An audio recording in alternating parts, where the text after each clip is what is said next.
வணக்கம் டாக்டர் ராமநாதன் அர்ச்சனா. இன்றைக்கு 2026ஆம் ஆண்டு ஜூலை மாதம் 2ஆம் தேதி. ஒரு சின்ன அப்டேட், சின்ன விடயம் கதைக்கோணும் உங்களோட. இது தொடர்பான என்றால் எங்கள்ட என்பிபியினுடைய 2 பக்க முகாம் அல்லது என்பிபி அரசாங்கத்தை முழுமையாக நம்புறதால எங்களுக்கு வர பிரச்சனை. அது நீங்கள் இந்த வீடியோ பார்த்துருப்பீங்க நினைக்கிறேன். நான் அந்த மற்ற வீடியோக்களை வெட்டி இதில் போட்டு விளக்கம் சொல்ல விரும்பல. காப்பிரைட் அடி வர்றபடியாக நேரடியாகவே வார விஷயத்துக்கு இது எது தொடர்பான என்றால், வடக்கு கிழக்கு மாகாணங்களில் சிங்கள பாடசாலைகளை ஆரம்பிப்பது தொடர்பான ஒரு ஒரு முயற்சி ஒன்று இன்றைய தினம் பார்த்திங்கன்னா ஜெஃப்னா நியூஸ் கிளப்லேயோ ப்ரெஸ் கிளப் இதில் சிங்கள அவர்கள் ஒரு சில பேர் கோரிக்கையை விடுத்திருக்கிறார்கள். வடக்கு கிழக்கில் சிங்கள பாடசாலைகள் ஆரம்பிக்கப்பட வேண்டும். உங்களுக்கு தெரியும், யாழ்ப்பாணத்தில் சிங்கள மகா வித்தியாலயம் இருந்தது. உங்களுக்கு தெரியுமா இல்லையா? ஸோ யாழ்ப்பாணத்தில் சிங்கள மகா வித்தியாலயம் 1988-87 முதல் இருந்தது. அதுக்கு பிறகு சிங்கள மகா வித்தியாலயம் இருக்கிற அந்த காணி தற்சமயம் ஆமிக்காரருடைய ஒரு டெம்பரரி கேம்பாக இருக்கிறது. அந்த சிங்கள மகா வித்தியாலயம் தான் ஒரு காலத்தில் எங்களுக்கு யாழ்ப்பாணத்தை விட்டு பாஸ் எடுக்க போகிறேன்னு சொன்னால் சிங்கள மகா வித்தியாலயத்திட்ட அனுப்ப கணவர் கேட்பீங்க, நீ இந்தியாவில் இன்னும் செஞ்சு கொண்டு யாழ்ப்பாணத்தில் வீடியோ போடுறேன், இந்தியாவில் என்ன செய்கிறேங்கிற விடயங்களை ஆறுதலாக தெரிய வரும். யாழ்ப்பாணத்தில் அந்த சிங்கள மகா வித்தியாலயம் உங்களுக்கு தெரியும், ஜெஃப்னா டீச்சிங் ஹாஸ்பிட்டலுக்கு இங்கால வரைக்குள்ள ஆஸ்பத்திரி வீதியிலே இருக்குது. அது இப்போ ஒரு ஆமிக்காரருடைய டெம்பரரி கேம்பாக இருக்கிறது. நான் கடந்த தடவை அந்த ஆமிக்காரருடைய டெம்பரரி கேம்பை எடுத்து போட்டு அதில் அந்த ஸ்போர்ட்ஸ் அதாவது எங்களோட இண்டோர் ஸ்டேடியத்தை ஓல்ட் பார்க்கில் கட்டாமல் அதாவது ஓல்ட் பார்க்கில் கட்டுறதுக்கு இடம் இல்லை என்று சொன்னபோது அது திரும்பி அந்த காசு போகின்ற போது நான் சொன்னேன், இல்லை அதான் இந்த சிங்கள மகாவித்தியாலயத்தில் கட்டுவோம். எங்களுடைய அமைச்சர் சந்திரசேகருடைய நான் கேட்டிருந்தேன், நான் சிங்கள மகாவித்தியாலயம் இருக்கிற ஆமிக் பிரதேசத்தில் அந்த அந்த இண்டோர் ஸ்டேடியத்தை கட்டலாம் தானே, அதை கட்டுவோம் என்ற தான சம்பந்தமாக ஜனாதிபதியோட கதைக்கிறேன்னா அமைச்சர் சந்திரசேகர் எங்களை மாற்றியிருந்தவர். நான் ஒன்று மட்டும் சொல்கிறேன், என்பிபியினுடைய ஆளும் இல்லை, நாமல்ட ஆளும் இல்லை, எந்த சிங்கள ஆளும் இல்லை வடிவக்கழுக்கும். நான் பல தடவைகளில் உங்களுக்கு நான் சொல்லியிருக்கிறேன், சிங்கள மக்களோட நாங்கள் ஒரு கொஞ்சம் அனுசரித்து கொண்டு சிங்கள மக்களையும் எங்களுடைய அரசியலை விளங்க பண்ணி கொண்டு போகலாம்னு பல தடவை சொல்லியிருக்கிறேன். ஆனால் ஒரு நாளுமே சிங்கள மக்களுக்கு வாழ் பிடிக்கிற அரசியலை, பின்கதவால் வாழ் பிடிக்கிற அரசியலை நான் ஆண்டு வரைக்கும் செய்யலை. மஹிந்தவினுடைய மேடையில், ரோஹித அபேகுணவர்த்தனுடைய மேடையில் நேரடியாக ஏறி கதைச்சு போட்டு தமிழாக்கம் போட்டவன் நான். ரணில் விக்ரமசிங்கோட கதைக்க போகிறேன்னு சொல்லி போட்டு உங்களுக்கு நேரடியாக சொன்னவன் நான். வஜிர அபேகுணவர்த்தனை என்னை கூப்பிட்டு ரணில் விக்ரமசிங்க ஒரு நாள் டின்னருக்கு என்னோட கூப்பிட்டு தனியாக கதைச்சது உங்களுக்கு அதையும் நான் நேராக சொல்லியிருக்கிறேன். அதே மாதிரி வேறு யாரோட கதைக்கோணும், அன்றகுமார் நாயக்கவினுடைய அமைச்சர்மாரோடையும் முக்கியமான பாராளுமன்ற உறுப்பினர்மாரோடையும் நான் கதைக்கிறேன் என்கிற விடயத்தையும் உங்களுக்கு நேரடியாக சொல்லியிருந்தேன். அப்படி இருக்கத்தக்கனையாக அப்படியான ஒரு சிச்சுவேஷனில் நான் ஒரு நாளும் பின்கதை விடியல்களுக்கு போகிறேன். மாவீர தினம் கொண்டாடுறதுக்கு சிங்களவனத்தை காசு வண்டி கொண்டு நல்லூரில் மாவீர தினம் கொண்டாடுற இடத்துக்கு அடிபடுறவன் நான் இல்லை. சைக்கிள் கட்சி இன்று வரைக்கும் மணிவண்ணன் கட்சியோடு போய் நல்லூரில் திலீவென்ற இதுக்கு முன்னால் பந்தல்ல யார் நடத்துகிறேன் சைக்கிள் கட்சியினருக்கு அடிபட்டு கொண்டிருக்கிறது. நாங்கள் அப்படி ஒரு நாளும் அடிபட்டவன் நான் இல்லை. அப்படியான தேவையும் எனக்கு இல்லை. அப்படியான ஒரு சில்லறை அரசியல் செய்கிற நிலைமையும் நான் இல்லை. இப்போ என்ன பிரச்சனை என்று சொன்னால், இந்த என்பிபி அரசாங்கத்தோடு நான் நிற்கிறேன், என்பிபி அரசாங்கத்தினுடைய பினாமியாக செயற்படுறேன்னு கஜேந்திரகுமார் பல இடங்களில் குளறி இருப்பார். நீங்கள் பார்த்துருப்பீங்க நினைக்கிறேன். கட்டகாலத்தன் குளராத இடமே இல்லை. ஆக நண்டை பார்த்த நான்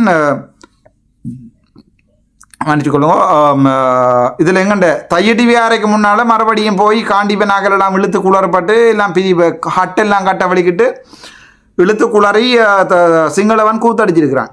ஸோ இது நீங்கள் நினைக்கக்கூடாது. இது நாங்கள் எங்களுடைய சைக்கிள் கட்சி உண்மையாகவே எங்களுக்காக போராட்டத்துக்காக இதில் போராட்டம் இல்லை, இதெல்லாம் திட்டமிட்ட பிளான் பண்ணப்பட்ட போராட்டம். ஒரு நாளும் கஜேந்திரகுமாருக்கு எதிராக வழக்கு போடப்படாது. எங்கேயா வழக்கு போட்டு பார்த்தா பார்ப்பேன் நாங்கள், சரிதானே? கஜேந்திரகுமார் பொன்னம்பலம் என்கிற எம்பிக்கு எதிராக எங்கேயுமே வழக்கு போடப்படாது. காண்டிவன் மாதிரி சில்லறைகளுக்கும் கட்டக்காலத்தின் மாதிரி சில்லறைகள்கிட்ட 2 பேர்ட்ட பேரும் இன்னொரு 2 பேர்ட்ட பேரும் போட்டு வழக்கு போடப்படும். வழக்கில் சமாதானமாக போவினோம்.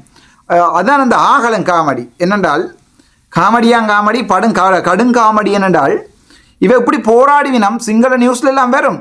ஆனால் வழக்குக்கு போன பிறகு வழக்கில் ஜட்ஜ் கேப்பர் நீங்கள் சமாதானமாக போக விருப்பமாண்டு சமத்த மண்டலைக்கு இணக்கசபைக்கு போட்டு சமாதானமாக போவினோம். அப்படி தான் இவன் வழக்குகள் நடக்கிறது. இவன் சில்லற வழக்குகள் வந்து இப்படி தான் நடக்கிறது. வடிவாக விளங்கி கொள்ளும். ஸோ இப்போ அதுண்ட உச்சகட்சத்தில் போய் இப்போ கொழும்பில் உங்களுக்கு தெரியும், கொழும்பில் பாதைகளில் மக்கள் ரங்க வலிக்கிட்டு இருக்கார்கள். இந்த அதாவது வந்து விவசாயிகளுடைய உரம் இல்லை, மற்ற அன்றாட வாழ்க்கை செலவண்டோ ஒரு மக்கள் போராட்டம் கட்சி என்ன மகஜன பலைய கட்சி அப்படி என்று சொல்லி அவங்க ரோட்டுக்கு ரங்க வலிக்கிட்டு இருக்காங்க. ஸோ இப்போ கதையை வடக்கு கிழக்கு திருப்பி விட்டு திருப்பி ஒரு பிரச்சனையை கொண்டு வரதுக்காக அரசாங்கம் திட்டப்பட்டு 2 வேலையை செய்தோ உண்டு. கஜேந்திரமார் மாதிரி ஆக்களை வந்து குளரங்க கொண்டு போட்டு பிடிச்சி அரெஸ்ட் பண்ணி உள்ளுக்க போடுது. சரிதானே. 2வது, வடக்கு கிழக்கில் சிங்கள பாடசாலைகள் உருவாக்கப்பட வேண்டும், பிரிவேனாக்கள் உருவாக்கப்பட வேணும். இப்போ ஒரு டீம் உண்டு ஜாழ்ப்பாணத்துக்கு வந்து ஜாழ்ப்பாணத்தில் இருக்கிற ப்ரெஸ் கிளப்பில் போய் சிங்களத்தில் காய்ச்சிருக்கிறார்கள். இது எப்படி பம்பல் என்னென்றால், நான் வந்து அம்மாந்தோட்டையில் போய் அம்மாந்தோட்டை ப்ரெஸ் கிளப்பில் தமிழில் கேட்குற மாதிரி எனக்கு அங்கே புத்த கோயிலை கட்டணுமெண்டு இந்து கோயிலை கட்டணுமெண்டு கேட்குற மாதிரி தான் இந்த பம்பல். ஸோ இந்த அரசியலை விளங்கிக் கொள்ளுங்க. என்னடா இந்த அரசியலை எங்களோட கவர்மெண்ட் என்ன செய்தென்றால் திட்டமிட்ட ரீதியாக இந்த சைக்கிள் டீம்களுக்களாலையும் வேறு குட்டி குட்டி டீம்களுக்களாலையும் நகர்த்துது. எப்படி என்றால் இவை இனி வந்து யாழ்ப்பாணத்தில் சிங்கள பாடசாலைகள் உருவாக்கப்பட வேணும் என்று இவை குளறவினம். குளரேக்க எங்கள்ட அடிப்படைவாதிகள் இருக்கணும் தானே. எங்கள்ட அடிப்படைவாதிகள் இனங்காணப்பட்டார்கள் சுஹாஸ், கஜேந்திரமார், கட்டக்கழுத்தன் இவேண்ட ஒரு 30 பேர் அந்த பாடசாலைக்கு எதிராக வழியில் போராட்டம் செய்வினோம். நீங்கள் வேணும்டா இருந்து பாருங்கவா. வெளிவடக்கில் போராட்டம் செஞ்சு கிழிச்சிட்டினோம், தையட்டியில் போராட்டம் செஞ்சு கிழிச்சிட்டினோம். அடுத்தது இந்த சிங்கள பாடசாலைக்கு எதிராக போராட்டம் நடக்கும். இந்த குட்டி அரசியலை விளங்கி கொள்ளாமல் நீங்கள் என்ன திட்டுறதாலும் இந்த பிரயோசனம் இல்லை. இதுதான் உண்மை, இதுதான் ரியாலிட்டி. இவை என்ன செய்யணுமெண்டா, இந்த அரசாங்கம் இவைக்குள்ளால் காய் நகர்த்துது. ஒரு விஷயத்த சொல்கிறேன், என்பிபி அரசாங்கத்தில் எனக்கு ஒரு சொட்டு கூட நம்பிக்கை இல்லை, ஒரு கொஞ்சம் கூட நம்பிக்கை இல்லை. சரிதானே. முக்கியமாக மாகாண சபையை வைப்பினம் என்ற நம்பிக்கை துப்புரவா இல்லை. என்பிபி அரசாங்கம் அரசியலமைப்பு சட்டத்தை மாற்றிவினம் என்ற கதை துப்புரவா இல்லை. அதாவது வந்து இந்த விவாதக்கு ஜனாதிபதியா அல்லது வந்து நிறைவேற்று ஜனாதிபதி முறையை நிப்பாட்டுவோம் என்று சொன்ன என்பிபி அரசாங்கம் வாழ்க்கையில் நிப்பாட்ட போகிறது இல்லை. அதே நேரத்தில் இந்த எங்களுடைய அரசியலமைப்பு சட்டத்தில் 13ஆம் திருத்த சட்டத்தை முற்றுமுழுதாக போலீஸ் அதிகாரம் காணி அதிகாரம் தந்து நடத்துவினம். வாழ்க்கையில் அது நடக்காது, நடத்த போகிறதும் இல்லை. அதே நேரத்தில் வந்து இந்த ஆன்லைன் சேஃப்டி ஆக்டை தூக்க போகிறதும் இல்லை, பயங்கரவாத தடை சட்டத்தை கொண்டு எடுக்க போகிறதும் இல்லை. இன்கேஸ் அப்படின்னு ஒரு வருஷத்துக்குள்ளே பயங்கரவாத தடை சட்டம் எடுத்தாலும் மிக பயங்கரவாத சட்டம் உண்டு வரப்போகுது. ஸோ இது எல்லாத்தையுமே யோசிச்சு போட்டு தான் நான் சில நகர்வுகளை எடுத்தேன். நான் அந்த நகர்வுகளுக்குரிய வேலையில் தான் நடந்து கொண்டிருக்கிறேன். சின்ன ஒரு அரசியல்வாதி என்றாலும் ஜோந்தன் வீடியோ போட்டிருக்கு, எல்லோரும் தேடுறாங்களா வந்து என்னுடைய வழக்கில் என்ன நடந்தேன்ட்டு. கேபிட்டல் டிவி மற்றது ஐபிசி ஊடகங்கள் இவை எல்லாருமே எங்கே போய் நின்றவை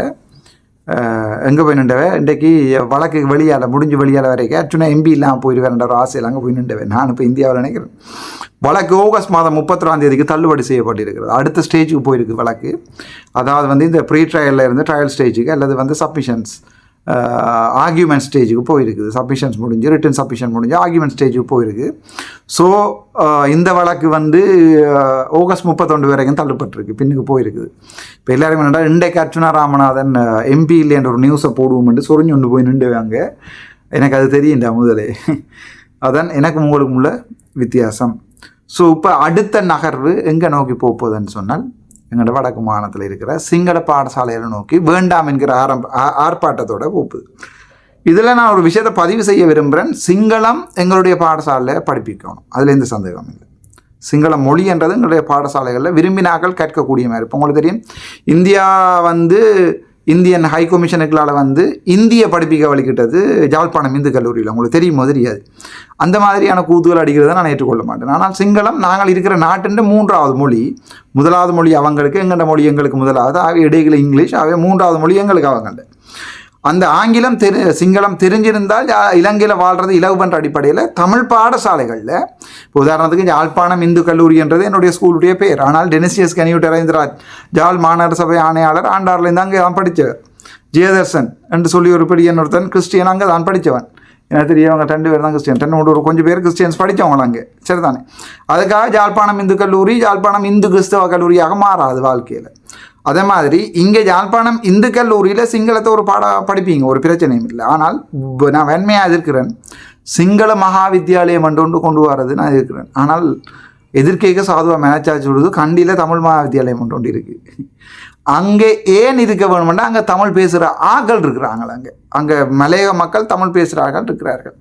ஏன் ராமநாதன் கல்லூரி என்று சொல்லி வெள்ளவத்தையில் இருக்குது. ஆனால் இங்கே சிங்கள கல்லூரி என்று கொண்டு வராமல் நீங்கள் சிங்கள பாடத்தை படிப்பிக்கலாமோ இல்லையோ. அடுத்ததாக என்ன செய்ய போகிறாங்கண்டா, சிங்கள கல்லூரியை கொண்டு வந்தால் சிங்கள கல்லூரிகளால் சிங்கள குடியேற்றம் வந்து சேரப்போகுது.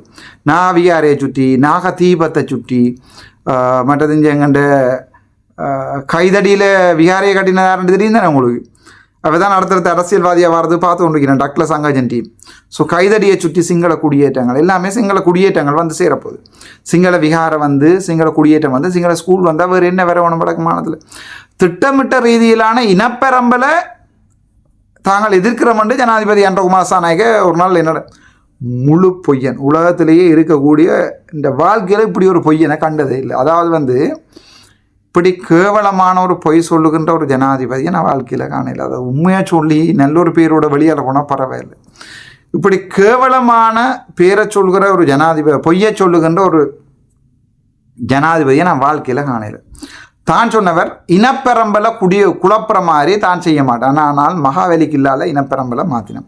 ரெண்டாவது இந்த சிங்கள பாடசாலைகளால் இனப்பெரம்பலை மாற்றினோம். ஸோ எல்லோரும் என்னோட கேட்குற கேள்வி, டாக்டர் நீங்கள் தமிழ் அரசியல் கட்சியில் கல் அரசியல் கட்சின்னு சொல்கிறீங்க, சைக்கிள் வீடு. அதே நேரம் சிங்கள அரசியல் கட்சிகளின் சார்பாக நீங்கள் மத்திய வந்து தெளிப்பட வைத்தியசாலையை எடுத்து கொடுத்துருப்பீங்க. ஸோ நீங்கள் செய்கிறது மிகப்பெரிய துரோகம் இல்லையா என்று எல்லாரும் என்னோட கேட்குறேன், எனக்கு விளங்குது. அதனால தான் இந்தியாவில் நிற்கிறேன். நாங்கள் சில மூமெண்ட்டுகளை செய்து தான் ஆகணும். அதில் எனக்கு வெற்றி வருதோ வேறு யாருக்கு வெற்றி வருதோ எனக்கு தெரியாது. ஆனால் இந்த அனுர அரசாங்கத்துக்கு ப்ரெஷர் கொடுக்குறது மாதிரி அலுப்பு கொடுக்குற மாதிரி வேறு ஒரு இடம் ஏன் அர்ச்சுனா மாதிரி யாருமே கொடுக்க மாட்டாங்க. இப்போ தலையில் கை வச்சு கொண்டு போய் நான் நினைக்கிறேன். அது காலப்போக்கில் உங்களுக்கு விளங்கும். நடிகை எல்லாத்தையும் ஓப்பனாக சொல்லல தானே சொன்னால் உங்களுக்கு நியூஸும் இருக்காடாப்பா வெளியாலையும் சொல்லல. எனக்கு இந்த பிடிச்ச அண்ணன் மாதிரி ரெண்டு அக்கா மாதிரிலாம் கால் பண்ணி தம்பி உனக்கு காசு தேவையாண்டு என்ன பேர் கேட்டவே. நான் சொன்னான் என்னோட கேட்ட எல்லார டைம் அண்ணா என்னோட காசு கிடக்குது, சம்பளத்தை எடுத்துக்கொண்டு தான் வந்தேன். நான் இந்தியாவில் செலவழிக்கிறதுக்கு காசு தேவைப்படாது, ஆவே காசு வேண்டாமன்னு நான் செலவு எடுத்து கொடுக்கிறேன். இதுதான் ராமநாதன் அர்ச்சுனா, மற்றவன் மாதிரி இல்லை. நான் சார் நான் இந்தியா ட்ரிப் போயிருக்கேன்னு முக்கியமான ஒரு பெரிய அரசியல் நகர்வு செய்கிறேன். எனக்கு ஒரு 5 lakhs போடுங்கடா போட்டுருப்பாங்கடா. இப்போ 10 பேர் போட்டு 50 லட்சம் ரூபா. மற்றவன் மாதிரி சில்லறை அர்ச்சுனா மாதிரி நீ நினைக்காத. என்னோட காசு கிடக்கு 4-5 லட்சம் ரூபா காசு கையில் கிடக்கு. சரிதானே? அது இப்போ டிக்கெட்டுக்கு வரதோ 1 லட்சம் ரூபா தான், 4-5 லட்சம் ரூபா காசு கிடக்குது. ஸோ ஒன்றுக்குமே கஷ்டப்பட தேவையில்லை. சில நகர் வேலை செய்து கொண்டிருக்கிறோம். அதே நேரத்தில் இன்னொரு விஷயத்தையும் சொல்லி போட்டு இந்த வீடியோ வைக்கிறோம். இந்த கொக்கி குமார் சம்பந்தமாக வீடியோ போடுறதுக்கு முன்னே இந்த வீடியோ இருக்க பாருங்க. எல்லா துணிஞ்சுதான் இறங்குன சோலோவா வாண்டடுல சாவ நினைச்சுன்னு அடங்கல்ல ஒதுங்கல்ல எதுக்காகவும் பயப்படல. நான் பேச மாட்டேன் பின்னால என் பொருள் வரும் உன்னோட முன்னால. நான் லேசு பட்டவன சத்தியமா இல்ல, நான் டென்ட் போட்டு வாழுறண்டா தொட்டி உள்ள. உயிரை கொடுக்கிற ஃப்ரெண்டாண்ட வெப்பேண்டா சவகாசத்தை. நாஸ்தி இல்லாம லேபுல சுத்தின்னு வளப்பேண்டா ரவுடி சத்த. பேசா மாசான மஜா வட்டசன பார்த்தவண்டாடோ. 12 வயசுல மட்டத்து தௌலத்தா கேஸ்கார ஆனவண்டா. போதுன்னு நினைக்கல சாப்டர முடிக்கல, இதுதான் என்னோட வாழ்க்கை. லைஃப் 2 இருக்குது, என்கவுண்டர் துறக்குது, முடியாது கட்ட உடைக்க. நான் செத்த கூட என் பேரு நிக்கணும், ஏரியா உள்ள போட்டாவ வைக்கணும். நாம பண்ற தப்பா பார்த்துன்னு இருப்பான், மேல இருப்பாங்க. அட என்னோட உயிருக்கு நான் தாண்டாயம. இந்த வீடியோ பார்த்தீங்களே, இந்த வீடியோவில் இருக்கிறது வந்து எங்களுடைய கொக்கி குமார். கனபேர் சொல்லினோம் 98ஆம் ஆண்டு பிறந்தவனாம் என்று சொல்லி. எனக்கு இதுக்கு மேலே ஒன்றும் சொல்ல தெரியாது. எனக்கு சொல்லப்பட்டது என்படி 87ஆம் ஆண்டு பிறந்த ஒரு ஆள். பிறந்தது வந்து நோவுட் மஸ்கெலியா. சரிதானே? இவர் தமிழ் விடுதலை புலிகள் இதில் இணைஞ்சு நினைக்கிறேன் 2002. 2006 இவன் இங்கே ஹாட்டி கொடுக்க படிக்கிட்டான். இங்கே யாழ்ப்பாணத்தில் ஹாட்டி கொடுக்க படிக்கிட்டான். இவ்வளோ தான் எனக்கு சொன்னவங்க. இப்போ நான் போய் இவனோட ஈக்கில் தானே இடாப்பேன். ஆனால் இவர் ஃப்ரான்ஸில் எப்படி போச்சு, இந்த ஜோர்ஜ் பேங்க் சும்மா இந்தியாவில் பிறந்த ஒருத்தன் ஃப்ரான்ஸில் போய் நிற்கலுமாண்டு. ஃப்ரான்ஸில் இவர் நின்றது எப்படி, ஒரு காவாலித்தனமாக களத்துக்கு மேலே கத்தியல் பொருள்களை வச்சதில்லை. என்னுடைய நண்பர்கள் இதை அனுப்பியிருக்காங்க. அந்த வீடியோ நான் எடுத்து போடுறேன். கணக்கு விஷயம் எனக்கு அனுப்புகிறாங்க. ஆனால் இவன் செத்து போன ஒருத்தனை நாங்கள் திட்டி இப்போ வீடியோ போடுறதில்லை, பிரியோசனம் இல்லை. செத்த வீடுகளில் உழைக்கிறவன் நான் இல்லையே. ஸோ நான் அதை பெருசாக கணக்கெடுக்கலை. ஆனால் ஒரு விஷயத்தை நான் சொல்கிறேன். இவங்களுக்கு இன்றைக்கு அவர் எங்களுடைய தென்றலிமன் சென்னை ஒரு போஸ்ட்டும் போட்டிருக்கார் ஃபேஸ்புக்கில் பார்த்தேன். இவனுக்கு வீர வணக்கம் அண்டு போட்டு தமிழில் விடுதலை புலிகள படத்தை எல்லாம் போட்டு கொடி எல்லாத்தையும் போடுறாங்களாம் டிக்டாக்ல. அது நான் அதுதான் திரும்ப சொல்கிறேன். தென்றலனை நாங்கள் எங்களோட தமிழில் விடுதலை புலிகள் மௌனிச்சு இல்லாமல் போய் கனகாலமாக போயிட்டு இப்போ எல்லாம் புலிகளை வச்சிருக்கிற போலி புலிகளை நேசிக்கிற ஆனால் ரெண்டையுமே செய்ய முடியாதாக்கள் தான் நாங்கள் கன பேர் இருக்கிறோம். சரிதானே? அவை இப்படியான காவாளிகள் தான் இந்த டிக்டாக்ல வாழ வச்சு கொண்டு தெரியுது தான் தமிழில் விடுதலை புலிகளண்டா. நாங்கள் அடுத்தடுத்த வரலாறுகளுக்கான தமிழில் விடுதலை புலிகள் என்று யாராவது இருந்தார்கள் என்றே சொல்லாமல் போகிறது நல்ல நினைக்கிறேன். சரிதானே? அதுதான் எங்களுடைய சமூகம் இப்போதைக்கு அனுபவிச்சு கொண்டிருக்கிறது. இது பேர் நான் கதைக்க விரும்பலை. பட் கனவேர் எனக்கு அதில் சொல்லி கொண்டிருக்கணும். இந்த கொமெண்ட்ல இருக்கும் 98ஆம் ஆண்டு பிறந்தவனுக்கு 2006ஆம் ஆண்டு 2008 ஆண்டு இப்போ 4 வயசுல இல்லாட போய் அவன் இயக்கத்தில் சேர்ந்துருக்கணும். அவன் 87ஆம் ஆண்டு பிறந்தவன் தான் எனக்கு சொன்னவங்க. மற்றது இவனுடைய பேர் அஜித்தும் இல்லை, அஜித்தோ அதுவும் இல்லை. அவனுடைய பேர் வேறு என்னமோ கொக்கி என்றதும் அவனுடைய பேர் கொக்கி குமாரன். இவர் தன்னுடைய மீடியாவுக்கு வச்ச பேர். அப்படி கணக்கு சொல்கிறாங்க. உண்மை போயினா தெரியாது, எனக்கு தேவையும் இல்லை. ஆனால் உண்டு. இவர் கடைசி நேரங்களில் அர்ச்சுனாவுக்கு எதிராக அர்ச்சுனாவை கொலை செய்யணும் மட்டும் மேக்ஸிமம் ட்ரை பண்ணினாக்கள்ல இவர் மூறாள். சரிதானே? ஆனால் இவைக்குள்ள எனக்கு அடிபாடு இருக்குது. இந்த ஈழம் நிஷான் இந்த இது இப்படி ஒரு காவாலி கூட்டங்களுக்கு இதுக்கு போய் தலையை விடுறது தேவையில்லை. எங்களுடைய அரசியலுக்கு சம்மந்தம் இல்லை. இது அந்த மீடியாவில் இருந்து தமிழில் விடுதலை புலிகள் காத்தி கொண்டு வந்தபடியா. இப்போ ஜோதிச்சு பாருங்கோ, 98ஆம் ஆண்டு பிறந்த ஒரு ஆள் 2016 2018ஆம் ஆண்டில் இருந்து வீடியோ போடலுமா? 16-18 வயசில் இவருக்கு என்ன தமிழில் விடுதலை புலிகளை பற்றி தெரிஞ்சிருக்கும். ஸோ கொஞ்சம் ஜோசிங்கடா, கதைக்கிறதுக்கு முன்னே கொஞ்சம் ஜோசிங்கோ. ஆனால் இவனை பற்றி ஆராய்ச்சி செய்கிறதுக்கு இந்த யூடியூப்லேயே எனக்கு டைம் இல்லை. ஆனால் சரியான கவலை என்னென்னா, நாங்கள் இப்படியான சமூகத்துக்களை தான் வாழ்ந்து கொண்டிருக்கிறோம். தமிழில் விடுதலை புலிகள்ன்ற ஒரு வரலாறையே அழிபட்டு கொண்டு இருக்குது. சரிதானே? ஸோ அதை பற்றி காய்ச்சும் பெரிய யோசனை இல்லை. சும்மா உங்களுக்கு இப்போ எனக்கு அனுப்பினதான் உங்களுக்கு நீங்கள் பார்க்க பண்ணுறதுக்காக போட்டு கொண்டிருக்கேன். கழுத்தில் கத்தியும் வச்சுக்கொண்டு திடீர்னு இங்கே லாச்சப்பல்ல இவர் முதல்ல லாச்சப்பல்ல இல்லை, இவர் முதல்ல இருந்த ஜெர்மனியில் திருப்பி ஓடி வந்து 2 லாச்சப்பல்ல யூகேக்கு போகிறது ட்ரை பண்ணி கொண்டு வந்தார். இப்படி கதையெல்லாம் சொல்கிறாங்க. இப்போ நான் போய் நின்று பார்க்கிறது தானே. எனக்கு நான் 2024ஆம் ஆண்டு ஜூன் மாதம் இந்த கர்மத்துக்குள்ள வாரம் வரைக்கும் எனக்கு இந்த கொக்குமாரண்டு ஆரண்டு தெரியாது. நான் வந்து இதில் சில நேரம் பார்த்துருக்கேன். அந்த விடாமையெல்லாம் கதைப்பான் தட்டிட்டு போயிருக்கிறேன். நான் நின்று கதை சொல்கிற ஆள் இல்லைன்னு வடியாவிளையங்களுமோ. நாங்கள் எனக்கு சரியான மன அழுத்தம் சரியான கஷ்டத்துக்குள்ள தான் நின்று போராடுறேன். ஆனால் தண்ணி ஒரு ஆள் தான் இருந்து ஆட்டி கொண்டுக்கிறேன். அதால் காலம் போய்க்கலாம். உங்களுக்கு விளங்கும் இந்தியாவில் என்ன செய்கிறேன்னு எங்கே நிற்கிறேன்ற விடயங்களை வரலாம் சந்திப்போம். நன்றி, வணக்கம். டாக்டர் அர்ச்சனா.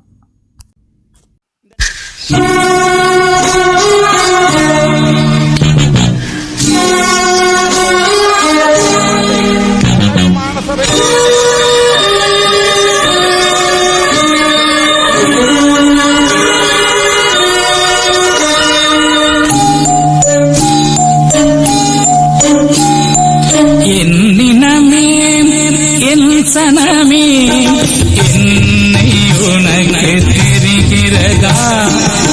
எனது குரல் புரிகிறதா?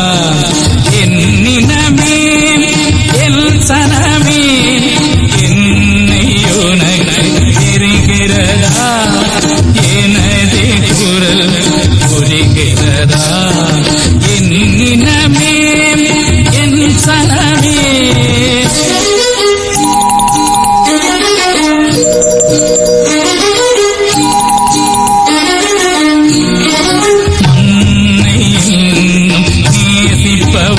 அதனால் மரணத்தையே ஆசிப்பவன், மண்ணை நேசிப்பவன் அதனால் மரணத்தையே ஆசிப்பவன். என்னினமே என் சனமே என்னை உனக்கு தெரிகிறதா? எனது குரல் புரிகிறதா? என்னினமே என் சனமே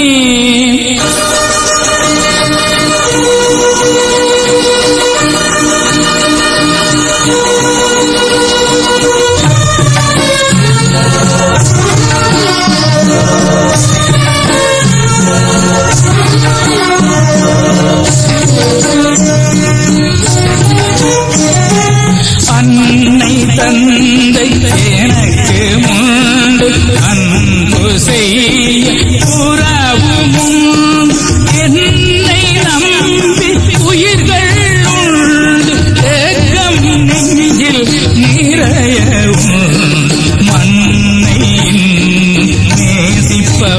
அதற்காய் மரணத்தையே வாசிப்பவன் என்னினமே என் சனமே என்னை உனக்கு தெரிகிறதா எனது குரல் புரிகிறதா என்னினமே என் சனமே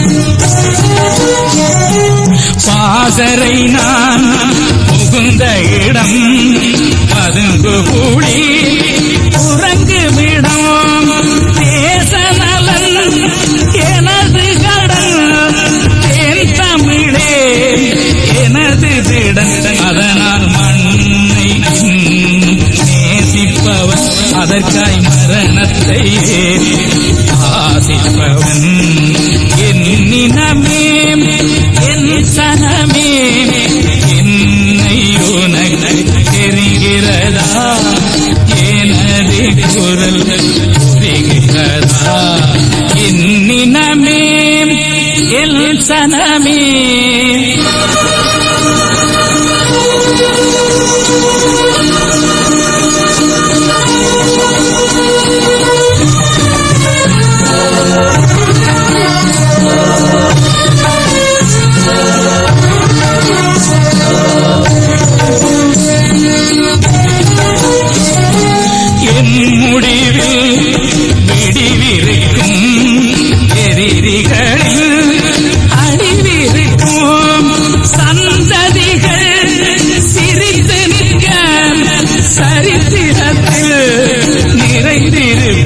அதனால் மண்ணை இன்னும் நேசிப்பவன் அதற்காய் மரணத்தையே ஆதிப்பவன் என்னினமே என் சனமே என்னை உனக்கு தெரிகிறதா எனது குரல் புரிகிறதா